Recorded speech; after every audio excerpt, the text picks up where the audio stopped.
සියලු දෙනාටම ආයුබෝවන් කියලා ප්‍රාර්ථනා කරනවා.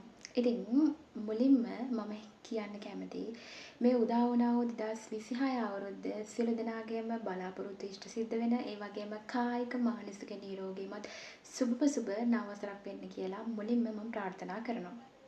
ඉතින් ඇත්තටම මේ නව වසරේදී ඒ කියන්නේ 2026 වසරේදී අපේ සීතාරණ මනෝපදේශන ආයතනයේත් නැවුම් මුහුණුවරකින් ඔබ වෙතට එන්න සූදානම් වෙලා තමයි තියෙන්නේ. ඉතින් අලුත් වැඩපිළිවෙලක් සමගින් ඔබගේ මේ වසරේත් මානසික ගැටලු වලට ඔබට නිරවුල් මානසිකත්වයක් ඒ වගේම ඔබගේ මනසට සුවයක් ලබා දෙන්න අපි සූදානම් වෙනවා.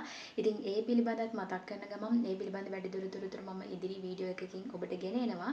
ඉතින් මේ පිළිබඳවත් මතක් කරන ගමන් 2026 වසරේ මගේ පළවෙනි වීඩියෝ එකෙන් මම ඔයාලට දෙන්න බලාපොරොත්තු වුණා අද ඊටමත් වැදගත් කරුණු කාරණා කීපයක්.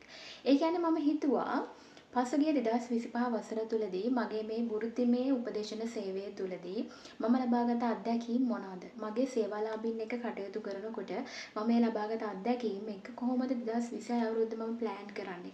ඒ කියන්නේ සැලසුම් කරන්නේ කොහොමද? ඒ වුණාම තාමත් මේ 2026 අවුරුද්දේ ඔබගේ බලාපොරොත්තු ඔබ කරන් ඉන්න දේවල් තවමත් සැලසුම් කළා නැද්ද? ඒ දේවල් හරියටම සැලසුම් කරගන්නේ කොහොමද කියන කාරණාව මම අද ඔයත් එක්ක කතා කරන්න බලාපොරොත්තු වෙනවා. ඉතින් ඇත්තටම කියනවා නම් 2025 වසරේදී මගේ මේ උපදේශන සේවය තුළදී මම ගත්ත කරුණු කාරණා මගේ මතකයන් ආවර්ජනය කරනකොට අපිට හම්බ වෙච්ච ගොඩක් ගැටලු වලදී මට හම්බෙච්ච බොහෝ සේවාලාභීන් තුල තිබුණු ගැටලු වලදී මම ගොඩක් උත්සාහ කරා. එයාලගේ ගැටලු වල නිදහස් කළා. එයාලගේ මනසට නිරවුල් සුවයක් ලබා දෙන්න. ඉතින් මට පුළුවන් වුණා හැමදේම ਸਰවපකාරයෙන්ම සාර්ථක කරගන්න. ඉතින් ඒ 25 වසරේදී මගේ තිබුණු කැපවීමත්, ඒ වගේම මගේ තිබුණු උනන්දුවත්, ඒ වගේම අනිත් දේ තමයි විශ්ව ශක්තියෙන් ලැබුණු ධනාත්මක සිතුවිලිත් එක්ක, ඒ ආශිර්වාදයත් එක්ක මට පුළුවන් වුණා ඒ බලාපොරොත්තු ඒ විදිහටම ඉෂ්ට සිද්ධ කරගන්න. ඉතින් ඇත්තටම කියනවා නම් 25 වසරේදී ඒ කියන්නේ පසුගිය වසරේදී අපේ සේවාලාභීන් එක කටයුතු කරනකොට මම කිව්වා වගේම විවිධාකාර වෙච්ච ගැටලු කාරණා ඒ වගේම විවිධාකාර වෙච්ච විවිධ මානසික ගැටලු වලින් තිබුණු සේවාලාභීන් මට හම්බ වුණා. ඉතින් මේ ගැටලු වලට මුහුණ දෙනකොට මට හිතුණු එකම එක කාරණාවක් තමයි මේ වගේ මානසික වැටුණු හැම කෙනෙක්ටම ඉන්න ඕනේ හොඳ සවන් දෙන්නෙක් කියන කාරණාව. හොඳට මතක තියාගන්න මේ හොඳ සවන් දෙන්නෙක් වෙන්න කියන එක වෙන්න හැමෝටම බෑ. සවන් දෙන්නෙක් සහ සවන් දෙන්නෙක් වෙන්න අපිට ඕනම කෙනෙක්ට පුළුවන්. හැබැයි හොඳ සවන් දෙන්නෙක් වෙන්න හැමෝටම බෑ. ඔබට පුළුවන් ඔබගේ පවුලේ තියෙන ඔබගේ පවුලේ ගැටලු වලදී ඔබගේ අම්මා තාත්තා වෙන්න පුළුවන්, ඔබගේ හිත මිත්‍රාදීන් වෙන්න පුළුවන්, අසල්වැසියන් වෙන්න පුළුවන්, එහෙම නැත්නම් ඔබගේ ආදරවන්තයින් වෙන්න පුළුවන්. මේ සෑම දෙනාටම මේ සෑම කෙනෙක්ටම කුමක් හෝ ගැටලුවක් ඇති වුණාට පස්සේ ඔබට පුළුවන් සවන් දෙන්නෙක් විදිහට කටයුතු කරන්න. හැබැයි එතනදී සවන් දෙන්නෙක් වුණාට ඔබට හොඳ සවන් දෙන්නෙක් වෙන්න බැරි නම් එතනදී ඒ කටයුත්ත ਸਰවපකාරයෙන්ම සාර්ථක වෙන්නේ නැහැ. ඒ කියන්නේ ඇත්තටම අපිට පුළුවන් නම් අපේ ඕනම ගැටලුවකදී අපේ ප්‍රශ්නවලදී අපි මුහුණ දෙනකොට අපි කොච්චරනම් වැටෙනවද? අපි කොච්චර මානසික වැටෙනවද? අපිට හිතා ගන්න බැරි වෙනවා. සමහරක් අය සියදිවි නසා ගැනීම කියන තත්ත්වවලට යනවා. ඉතින් මේ විදිහට ඔබටම දැනෙලා ඇති ඔබ මානසික වැටුණාට පස්සේ ඔබට කොච්චරනම් වේදනාකාරී තත්ත්වයක් ඇති වෙනවද කියන කාරණාව. ඉතින් ඒ වගේ තමයි තව කෙනෙක්ට ඔබ ඉතාමත් ළඟින් ආශ්‍රය කරන කෙනෙක්ට මේ වගේ ගැටලුවක් ඇති වුණාට පස්සේ ඔබට පුළුවන් නම් ඇත්තටම සවන් දෙන්නෙක් විදිහට කටයුතු කරන්න ඒක ඉතාමත් වටිනවා. මොකද ඒ තත්ත්වය ගැන දන්නේ මේ විදිහට මානසික වෙන්න පුද්ගලයෙක් විතරයි. ඉතින් ඇත්තටම ඔබට පුළුවන් නම් එවැනි අවස්ථාවකදී අනේ මගේ ජීවිතේ අනේ මටත් ප්‍රශ්න තියෙනවා. ඒනොට මට බෑ අනිත්යාගේ ප්‍රශ්න ඔලුවට අරගෙන තවත් විදවන්න කියලා එහෙම හිතනවා නම් ඒක දැම්මම අයින් කරගන්න. මොකද අපිට පුළුවන් නම් එක මොහොතකට හරි සවන් දෙන්නෙක් විදිහට කටයුතු කරන්න. එතකොට ඔයාලට දැනෙයි ඒ මානසික සුවය මොකක්ද කියන එක. මානසික සුවය ඔබට දැනුනේ නැතත් ඔබට දැනෙන මේ මානසික තෘප්තිය කියන එක ඉතාමත් වටිනවා.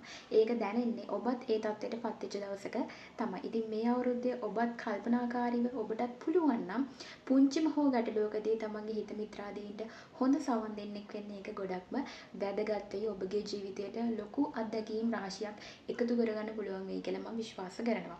ඉතින් ඒත් එක්කම ඇත්තම කියනවා නම් මේ වසරේදී ඔබගේ කටයුතු මේ වසරේ කරන් ඉන්න දේවල් ඔබ තාමත් සැලසුම් කළා නැත්තම් ඇත්තටම කියන්නේ මේ වසරේදී සමහරක් විට ඔයාලට තියෙනවා ඇති අචීව් කරගන්න ලොකු goals.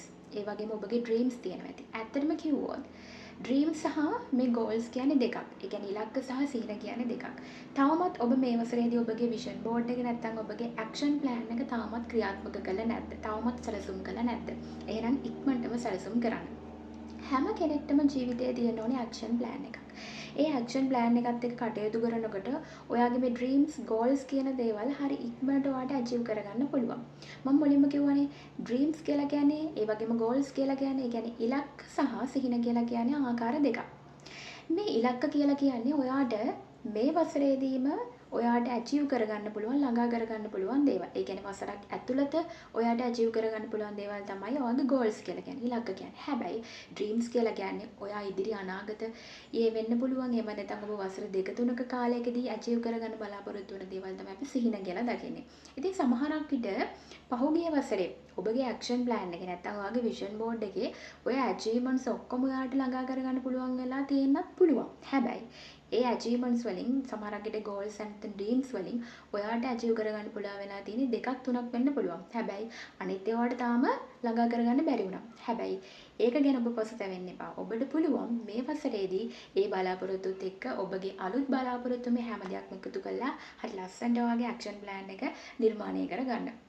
ඉතින් ඇත්තටම අපේ ජීවිතයේ සමහරක් විට ගිය වසරේදී ඔබට ලැබුණු ගොඩක් දේවල්. ඒ කියන්නේ ඔබට බොහෝ අත්දැකීම් වලට මුහුණ දෙන්න ලැබෙන්නේ නැති. ඒ කියන්නේ ඔබට සතුට, දුක, දරා ගැනීම, විඳවීම, ඒ වගේම ඔබ ආදරය කරන අයගෙන් වෙන්වීම, ඒ වගේම ඔබගේ ජීවිතේ ඔබට හිතා ගන්න බැරි අය ඔබගේ ජීවිතේට ලං වෙලා වෙන්න පුළුවන්. ඒ වගේම මෙන්න මේ වගේ දේවල් ඈත් වීම, ලං වීම මේ හැම දෙයක්ම වලටම මුහුණ දෙන්න ඔයාලට හැකියාව ලැබෙන්න ඇති. ඉතින් ඒ හැම දෙයකටම අපි ස්තුතිවන්ත වෙන්න ඕනේ. මොකද අපේ ජීවිතයේ අපිට ගොඩාක් අත්දැකීම් අපිට ලැබුණා. ඉතින් මේ අත්දැකීම් එක්ක ඇත්තටම ඔයාට දුක සතුට කියන මේ දෙකම ලැබෙන්නේ නැතිනේ. ඇත්තටම අපි හැම දෙයකටම ගොඩක් ස්තුතිවන්ත වෙන්න ඕනේ. අපිට දුක සතුට මේ හැමදේම ලැබෙන්නේ නැත්තේ අපේ උත්සාහය, අපේ කැපකිරීම, සමහරක් විට අපේ වෙනස්ම වෙච්ච හැඟීම් ගනුදෙනුවත් එක්ක නිසා වෙන්නත් පුළුවන්. ඒ වගේම සමහරක් විට මේ ලෝකේ පවතින විශ්ව ශක්තිය ඔබගේ ධනාත්මක ශක්තියන් වලට දුන්න ඉතාමත් හොඳ ආශිර්වාදයක් වෙන්නත් පුළුවන්. ඉතින් මේ හැම දෙයක්ම අපි අරගෙන මේ වසරේදී ඉතාමත් ලස්සනට ඔයාගේ ඇක්ෂන් ප්ලෑන් එක, විෂන් බෝඩ් එක සැලසුම් කරන්න පටන් ගමු අද ඉඳන්ම. ඉතින් මේ විදියට ගනුදෙනු කරනකොට ඔයාගේ ජීවිතේ තව දුරටත් ඉදිරියට යන්න බලාපොරොත්තු වෙනවා නම් මේ 2026 අවුරුද්ද ඔයාගේ ජීවිතේ හොඳම අවුරුද්ද කරගන්න කියලා මම ඔයාලට විශ්වාසයෙන් ප්‍රාර්ථනා කරනවා. ඉතින් මේ 2026 අවුරුද්දේ ඔන්න මම ඔය කිව්ව විදිහට ඔයාලගේ පහුගිය කාලයේදී ඔයාලගේ ජීවිතවල ඔයාලට හිතා ගන්න බැරි දේවල් සිද්ධ වුණා නම් ඒ වගේම සමහරක් විට ඔබට ප්‍රාතිහාර්යයන් සිද්ධ වෙන්න පුළුවන්. ගොඩක් වෙලාවට අපි ජීවිතේ විශ්වාස කරනවා අපේ ජීවිතවල ප්‍රාතිහාර්යයන් එන්නේ අපි නොහිතන මොහොතවල් වලදී. ඉතින් ඒ දේවල් අනිවාර්යයෙන්ම ඔයාලගේ ජීවිතේදී එකතු වෙන්න පුළුවන්. ඉතින් මේ හැම දෙයක්ම උත්සාහ කරන්න පුළුවන් වෙන්නේ ඔබගේ ශක්තිය, ඔබගේ උනන්දුව කැපකිරීම මත. ඉතින් පසුගිය වසරක කාලය තුළදී මගේ මේ උපදේශන සේවය තුළදී මට මේ හැම දෙයක්ම සාර්ථක කරගන්න පුළුවන් වුණේ ජීවිතේදී ඒ විතරක් නෙවෙයි. මේ වෘත්තියෙන් විතරක් නෙවෙයි මගේ හැම දෙයක්ම අචීව් කරගන්න පුළුවන් වුණේ මගේ තිබුණු උනන්දුව, කැපකිරීම ඒ විතරක් නෙවෙයි විශ්ව ශක්තියෙන් ලැබුණු ආශිර්වාදයත් එක්ක කියලා මම ඉතින් ඉතාමත් හොඳින් මතක් කරන ගමන් විශ්ව ශක්තියටත් ඉතාමත් ස්තුතිවන්ත වෙනවා. ඉතින් මේ වසරේදීත් ඔයාලගේ බලාපොරොත්තු ඒ විදිහට මිශ්‍රිත වෙන්න කියලා මම ප්‍රාර්ථනා කරනවා. ඉතින් මේ විදිහට අපි 2026 අවුරුද්දත් ඔන්න හොඳින් ආරම්භ කළා. මේ වැඩ කටයුතු ඉතාමත් හොඳින් ඉදිරියට කරගෙන යන්න අපි අදින් නම් අදිටන් කරගමු. ඉතින් හැමෝටම ඉතාමත් හොඳින් මම ඒ හැම දෙයක්ම කරගන්න ලැබෙන්නේ කියලා ආශිර්වාද කරනවා. ඉතින් මෙන්න මේ විදිහට එහෙනම් අද මම අලුත් වීඩියෝ එකක් එක්ක ඒ වගේ 2026 වසරේ පළවෙනි වීඩියෝ එකකින් ඔයාලට ගෙනාවේ මේ වගේ ඉතින් පොඩි ඇඩ්වයිස් කීපයක් තමයි. ඉතින් අර මම මතක් කරා වගේ අපේ සීතාරණ මනෝපදේශන ආයතනයෙන් අලුත් මුහුණුවරක් එක්ක ඔබට ඉදිරියේදී මම හමු වෙන්න සූදානම් වෙනවා. ඉතින් අපි බලමු අපේ අලුත් වැඩපිළිවෙල කොහොමද කියන කාරණාව.